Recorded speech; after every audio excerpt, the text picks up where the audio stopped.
ఈరోజైతే తోటకూర పప్పు. చూడండి ఫ్రెండ్స్, తోటకూరని అయితే శుభ్రంగా క్లీన్ చేసుకుని చిన్న చిన్నగా అయితే తరుక్కొని శుభ్రం కడిగినాక చూపిస్తాను ఫ్రెండ్స్. చూడండి ఫ్రెండ్స్, దీంట్లో ఉన్న చెత్త అంతా తీసి ఏరేసి మంచిగా ఇలా ఆర్డర్లో పెట్టుకున్నాం ఫ్రెండ్స్.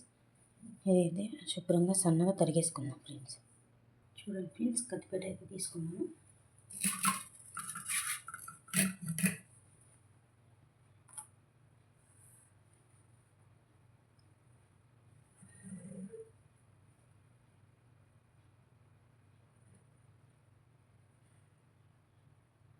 చూడండి ఫ్రెండ్స్, తోటకూర అయితే శుభ్రంగా కొట్టేసుకున్నాం ఫ్రెండ్స్. ఇదే శుభ్రంగా కడిగేసుకున్నాం. అయితే కుక్కర్ అయితే తీసుకొని వాటర్ వేసి పోసేసుకొని శుభ్రంగా అయితే కుక్కర్ని కడిగేసుకున్నాం ఫ్రెండ్స్. కడిగేసుకొని కందిపప్పు అయితే వేసుకున్నాం.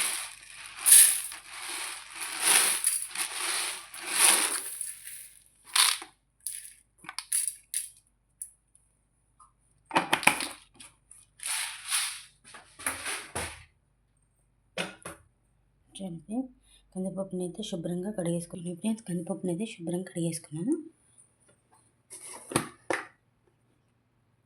దీనిలోకి అయితే కొంచెం చింతపండు,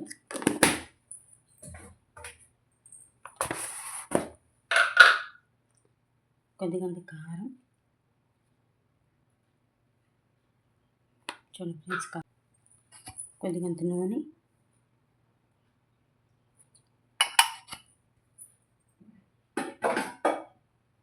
ఒక టమాటా పచ్చిమిరపకాయ కూడా వేసుకోవాలి ఫ్రెండ్స్. టమాటా పచ్చిమిర్చి కూడా ఇందులో వేసేసుకుందాం ఫ్రెండ్స్. తర్వాత మనం కోసుకుని శుభ్రంగా కడిగి పెట్టుకున్న తోటకూరని అయితే ఇందులో వేసేసుకుందాం ఫ్రెండ్స్. శుభ్రంగా అయితే కడిగేసుకున్నది ఇందులో పెట్టేసుకున్నాం ఫ్రెండ్స్.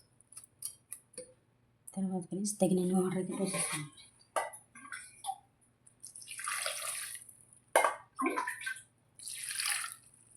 చూడండి ఫ్రెండ్స్, తగిన వాటర్ అయితే పోసేసుకున్నాము.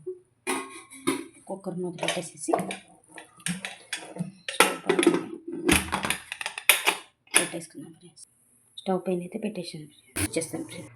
చూడండి ఫ్రెండ్స్, పప్పు అయితే మెత్తగా ఉడికిపోయింది. దీన్ని అయితే పప్పు గుత్తేసి మెదుపుకున్నాము తాలింపు దినుసుల కోసం. పోపు కోసం తాలింపు గింజలు, వెల్లుల్లి, పచ్చిమిర్చి, ఆనియన్, ఎండుమిర్చి, కరివేపాకు. పప్పు అయితే మెత్తగా మెదిపేసుకుని చూపిస్తాం ఫ్రెండ్స్. పప్పులో అయితే ఫ్రెండ్స్ టేస్ట్కి తగినంత ఉప్పు అయితే వేసేసుకున్నాం. చూడండి ఫ్రెండ్స్, ఉప్పు అయితే వేసేసుకుంటున్నాను తగినంత, మీ టేస్ట్కి సరిపడా ఉప్పు అయితే వేసేసుకోండి.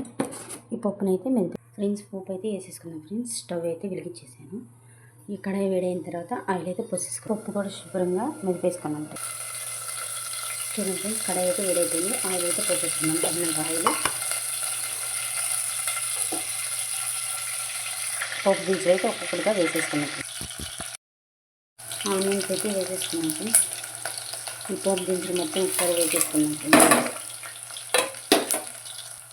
పోపు అయితే చక్కగా వేపేసుకున్నాం ఫ్రెండ్స్. వేసుకున్నాం మంచిగా వేగినాక పోపు చూడండి ఫ్రెండ్స్, పోపు అయితే చక్కగా వేగిపోతుంది. తర్వాత కొంచెం కరివేపాకు అయితే వేసుకున్నాం ఫ్రెండ్స్.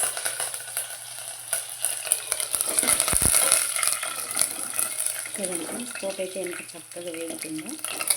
దీంట్లో అయితే కరివేపాకు కూడా వేగిపోయింది. తర్వాత అయితే మనం మీద పెట్టుకున్న పప్పు తోటకూరని అయితే ఇందులో వేసేసుకున్నాం ఫ్రెండ్స్. చూడండి ఫ్రెండ్స్, చక్కగా కలిపేసుకున్నాం.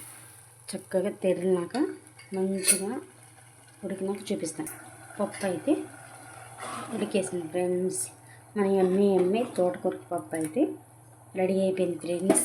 నా వీడియో నచ్చినట్లయితే like, share, subscribe friends. Support చేయండి friends. Thank you for watching.